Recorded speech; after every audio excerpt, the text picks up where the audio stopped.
Mais est-ce que pour autant, parce que Dieu nous protège, parce que Dieu nous garde, que nous n'allons pas respecter les mesures sécuritaires? Est-ce que parce que Dieu nous garde, parce que Dieu nous protège, que nous allons continuer à nous saluer et mettre les mains sur nos bouches?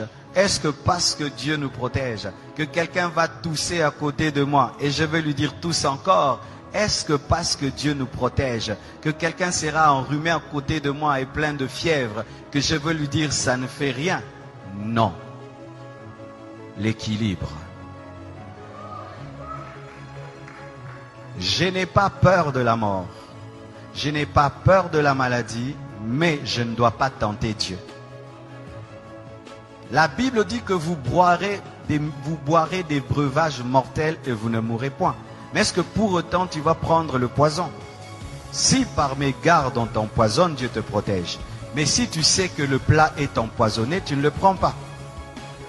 C'est pourquoi nous devons, malgré que nous sommes des chrétiens, respecter les mesures sécuritaires. On ne se salue plus avec les mains. Amen. Nous devons, malgré que nous sommes des chrétiens et que nous n'avons pas peur, nous ne devons pas tenter Dieu. Amen. Nous devons. Alors nous ne devons pas nous moquer de ces églises. Nous entendons en Europe, elles ont fermé. Ah, le pasteur n'a pas la foi. Le pasteur n'a pas la foi. Le pasteur n'a pas la foi. En Europe, il y a des gens qui ont été contaminés à l'église. Il y a des prédicateurs qui ont été contaminés. Il y a des familles de pasteurs qui ont été contaminées. Ce n'est pas parce que tu es chrétien que tu es fou. Amen. Ce n'est pas parce que tu es chrétien que tu sais qu'à l'école, il y a des enfants malades. Toi aussi, tu envoies tes enfants. Ce n'est pas parce que tu es chrétien, que tu es médecin, que tu ne vas pas porter le cache-nez. Ce n'est pas parce que tu es chrétien que tu ne vas pas laver les mains. Ce n'est pas parce que tu es chrétien que tu ne vas pas veiller sur ta santé. Sinon, il ne faut pas manger. Dieu va te nourrir. Il ne faut pas te laver. Dieu va te laver. Amen. Alors, mes frères, ne tombons pas dans la folie. Ayons la foi. Amen. Même Jésus, quand on voulait le tuer avant le temps, il fuyait. Jésus fuyait la mort quand ce n'était pas le temps de mourir. Il n'a pas dit, je suis le crucifié, tuez-moi. Non, quand il était bébé, il a fui la mort. On l'a amené en Égypte. Chaque fois qu'on voulait le tuer avant le temps de Dieu, Jésus évitait, il fuyait. Mais quand le temps est venu, il a accepté la mort. Et la Bible dit ceci, soyez simples comme des colombes, prudents comme le serpent. Donc si demain on nous dit qu'il faut respecter un maître, tu respectes un maître. Amen. Si demain on dit, eh bien maintenant il y a des millions de personnes, même au Congo, les églises ferment, on ferme. Fermer l'église, ce n'est pas fermer la foi. Fermer un bâtiment, ce n'est pas fermer l'église, parce que l'église n'est pas un bâtiment. Je vais venir là. Amen. Parce qu'il y a des gens qui, au nom de la foi, ils vont aller tenter Dieu et Dieu va leur prouver ce verset de Matthieu 4, versets 5 à 7.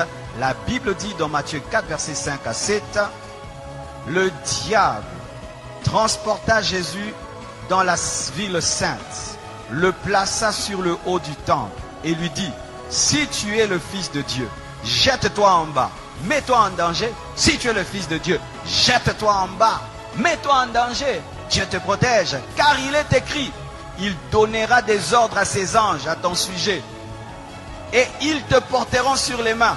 Il lui présente une promesse de protection. Maintenant, il dit, mets-toi en danger, parce que Dieu a dit qu'il va te protéger quand tu seras en danger. De peur que ton pied ne heurte contre une pierre. Jésus lui a dit quoi? Tu as raison, je vais te prouver que je suis Fils de Dieu. Je vais me jeter et les anges vont venir. Il a fait ça. Il a dit quoi? Tu ne tenteras pas le Seigneur ton Dieu. C'est dire quoi? Tu n'obligeras pas Dieu à agir. On n'oblige pas Dieu à agir même s'il a promis. Dieu, tu as dit que 1000 tombent à ma droite, 1000 à ma gauche. Tu vois 50 personnes en train de tousser là-bas, à d'éternuer. Tu viens là-bas, robo-bo-bo-bo. Vous avez Covid-40. Amen. Parce que même j'ai écrit sur internet, vous savez la conférence qui était prévu à Montréal a été annulé. Ils m'ont appelé, ils m'ont dit c'est annulé parce que la loi là-bas a interdit pour la sécurité du peuple. Et les gens disent, oh, si vous étiez des hommes de Dieu, il fallait que vous puissiez, il fallait quand même tenir cette action-là. Même si tu la tiens. Mais les gens ne vont pas venir. Et même s'ils viennent, ici ils viennent, et alors tu vas mettre en danger la vie des gens pour prouver que toi tu as la foi. Prends tes propres enfants, fais-leur ça. Moi je ne suis pas un fou, je suis un homme de foi. Il y a une différence entre folie et foi. Amen. Hein? Alors mes frères et sœurs, Jésus ne s'est pas jeté parce que Dieu a dit qu'il allait le protéger. Mais si on le poussait, Dieu allait le protéger. Mais là on ne l'a pas poussé. C'est-à-dire tu te retrouves dans un endroit et tu as mis toutes les mesures, mais tu touches sur un poignet. Et il y avait quelqu'un qui a laissé là le Covid. Toi tu touches, tu ne savais pas. Et puis tu mets là, Dieu te garde. Mais si Dieu te dit attention, le poignet est sale, prends vraiment l'alcool, lave. N'aimez pas le sang de Jésus, lave. Le sang de Jésus agit quand tu ne sais pas. Mais quand tu sais, utilise l'intelligence et la connaissance. Vous entendez cet équilibre, hein? Alléluia. Sinon tu vas aller au ciel avant. Amen. Je suis allé dans un hôpital, je trouvais un frère de l'église, il avait un cache-nez. Je vais dire, frère, tu manques la foi? Non, il a la foi, il a la foi. Mais est-ce que parce que tu as la foi, tu n'as pas porté des chaussures? Pourquoi vous portez les chaussures? Pas seulement parce que c'est beau, pour ne pas marcher sur le feu, ne pas marcher sur la saleté, ne pas marcher sur des épines, ne pas marcher sur des pierres qui font mal. Mais comme tu es chrétien, marche pieds nus, parce que Dieu va te protéger, tu ne vas pas te blesser. Tu as le zèle de l'évangile. Tu as les chaussures, le zèle de l'évangile. Amen. Hein? Donc, vous ne devez pas tomber dans une fausse foi qui est en soi tenter Dieu. Amen.